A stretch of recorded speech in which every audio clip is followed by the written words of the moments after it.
नमस्कार मित्रांनो, agrotech फार्म्सच्या YouTube चॅनलमध्ये तुमचं स्वागत आहे. तर आज आम्हाला हे पपईला फवारणी करायची होती, त्यामुळे आम्ही पहाटे आलेलो आहे. म्हणजे पहाटे म्हणजे तरी पण आता वाजले 5:45. तर आपल्याला आता इथनं ट्रॅक्टर घेऊन जायचं आहे त्या मळ्याला आणि फवारणी करायची. तर आपण तिकडल्या शेताला ट्रॅक्टर घेऊन चाललेलो आहे. ब्लोअर तिथं घरापाशीच होता, त्यामुळे तिथंच जोडला लगेच आणि घेऊन चाललेलो आहे. तर हा आपला बाबा आहे, म्हणजे बाब्या नाव आहे याचं. तर हे बघा तिकडच्या शेताला घेऊन जातोय. आज आपल्याला हे टाटा माणिक आणि फायरोसान फवारायचं आहे. म्हणजे गेल्या वेळेस पण टाटा माणिक आणि फायरोसानचा स्प्रे बसला होता आपल्या इथं, आणि ह्या वेळेस पण आपण तोच स्प्रे घेतोय. खरं तर चेंज करून घ्यायला पाहिजे होता स्प्रे, पण ठीक आहे. माझ्याकडं शिल्लक होतं त्यामुळे मी डबल तो स्प्रे घेतोय. आता पुढच्या वेळी आपण चेंज करून घेऊया स्प्रे. ट्रॅक्टर आणलेला आहे मित्रांनो आपण. जसं मी तुम्हाला दर वेळेस सांगतो, तुम्ही काही पण पाठीवरचा पंप असो, ब्लोअर असो, काही असो, तुम्ही धुवून घेत जावं. हे जे सांगतो त्या प्रकारे आम्ही धुवून घेतोय. पहिल्यांदा एअर काढ राहते बहुतेक फास्ट आहे.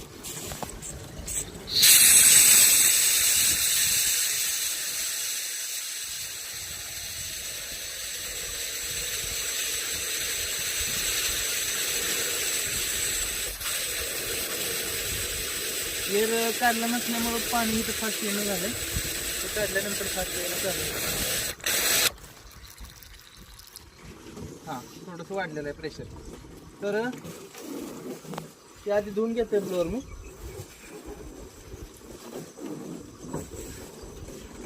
काय नसणार आहे, द्राक्षाचीच फवारणी. त्यात तरी पण आपण काळजी घेतोय. म्हणजे द्राक्ष वगैरे भाव फवारतात, मला काही जास्त माहित नसतं तिकडलं, त्यामुळं. आणि ही सवयच आहे माझी, मी प्रत्येक वेळी असं धुवूनच घेत असतो. हा फिल्टर आहे.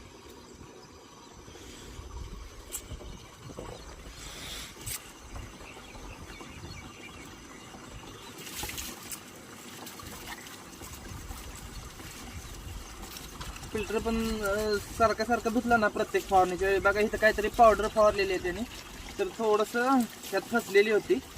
तर ते STP वर सुद्धा ही मागचा STP लोड येत नाही. म्हणजे कधी कधी काय होतं, असं जर तुम्ही वापरलं तर तिथं पुढं ज्या वायसर असतात तिथं थोडं कधी लिकेज व्हायला चालू होतं, प्रेशर येऊन. त्यामुळे थोडी स्वच्छता ठेवायची ह्या फिल्टरची सुद्धा.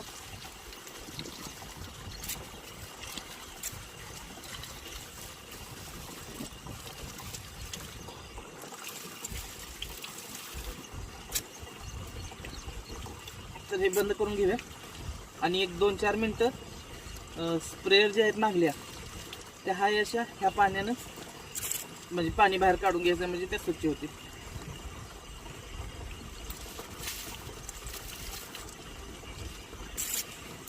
ते बसून झाले.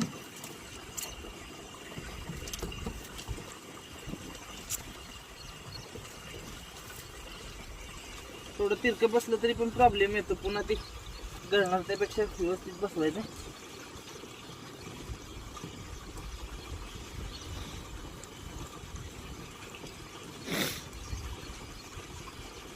ह्या प्रकारे बसवून घेतलेला आहे. मागच्या साईडला आपल्याला हे थोडंसं हे स्प्रे चालू करून घ्यायचे 2-5 मिनटं.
ह्यात जेवढं पाणी घेतलं तेवढं आपण काढून घेणार आहे.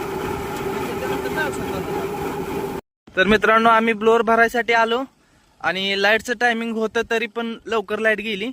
मग हे आमच्या बाबाभाईने जुगाड केलाय बघा. ही जी पाईप आहे ती पाईप कमी पडत होती आणि ब्लोअर पुन्हा बादलीनं भरायचं म्हटल्यावर आम्हाला ब्लोअर भरायला जवळपास अर्धा तास लागला असता. मग हे आम्ही हे फ्लशचं जे पाणी जातं त्याला ती पाईप बारकी होती, त्याला ही औषधाच्या बाटल्या जरा कापून बसवल्या आणि असं आम्ही फास्ट ब्लोअर भरायला चालू केलं. आता ही लगेच ब्लोअर भरेल. आणि तुम्हाला सांगतो मी, हे फायरोसान जे आहे फायरससाठी आपलं, तर ते हे फायरोसान आहे. ताकात भिजवून आणलेलं होतं मी, ताकात भिजवलेलं आहे. तर हे फायरोसान आणि टाटा मानिक अर्ध्यानं म्हणल्यावर 300 ग्रॅम टाटा मानिक पाहिजे. मग ते 300 ग्रॅम मध्ये कसं झालंय, गेल्या वेळेस माझं 100 ग्रॅम बनवून ठेवलेलं होतं, म्हणजे गेल्या फवारणीचं. ते हे 100 ग्रॅमचं आहे पाणी आणि 200 ग्रॅमच्या पुढे आणलेल्या आहेत मी. तर ह्या प्रकारे आपल्याला फवारायचं. ती किती तिथली. हां, तर हे 100 ग्रॅम आणि हे 100 ग्रॅम, याचे 200 ग्रॅम टाटा मानिक आहे.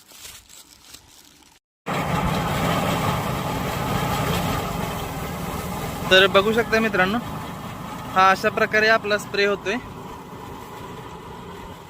सगळ्यात खालचं जे गण आहेत ते थोडे अजून थोडे खाली घ्यावे लागतील असं वाटतंय मला. तो इकडं आला की सांगतो त्याला. कसं झालंय, थोडंसं झाडं बारीक मोठं राहिल्यामुळं कसं स्प्रे म्हणजे कुणाला बसतोय कुणाला बसत नाही असं आहे. पण तरी पण एका साईडचा नाही बसला तरी एका साईडचा तरी बसतोच. ते बघा, पुढं व्यवस्थित बसतोय स्प्रे. हे बघा, बसतोय व्यवस्थित. आणि सकाळी फवारायचं कारण म्हणजे